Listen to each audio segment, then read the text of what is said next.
કિરીટભાઈ શાહ. સિંગતેલ માલ જોવા જઈએ તો એક વીકમાં 90 થી 100 રૂપિયાનો વધારો આવેલો છે.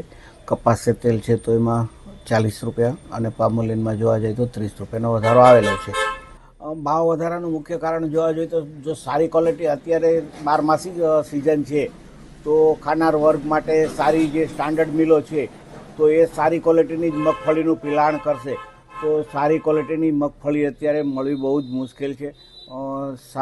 સાધારણ ક્વોલિટીની મગફળી તો મળે છે પણ સારી ક્વોલિટીની મગફળી મળતી નથી. તો એ મળતરના અભાવે સારી ક્વોલિટીના મગફળીના ભાવ ઊંચા દેવા પડતા હોય મિલર્સોને, એ કારણોસર હાલ અત્યારે સિંગતેલમાં વધારો આવેલો છે. અત્યારે ડબ્બામાં જોવા જઈએ તો સિંગતેલના 2675 થી 2725 રૂપિયા સુધીના ભાવ ચાલી રહ્યા છે. સામે કપાસિયા છે તો એ 2220 રૂપિયાથી 2240 રૂપિયાના ભાવ ચાલે છે. ભાવ વધારામાં જોવા જઈએ તો બસ અત્યારે મગફળી છે તો ખાલી સિંગતેલના જ વપરાશ છે એવું નથી. અત્યારે હાલ શિયાળો ચાલી રહ્યો છે તો જે ચીક્કીવાળા છે તો ચીક્કીવાળાની પણ બી ડિમાન્ડ સારી ક્વોલિટીની મગફળીની ચીક્કી બનાવવાની હોય તો એમાં પણ બી છે. તો અહીંથી હજી કદાચ 20-30 રૂપિયાનો વધારો આવી શકે.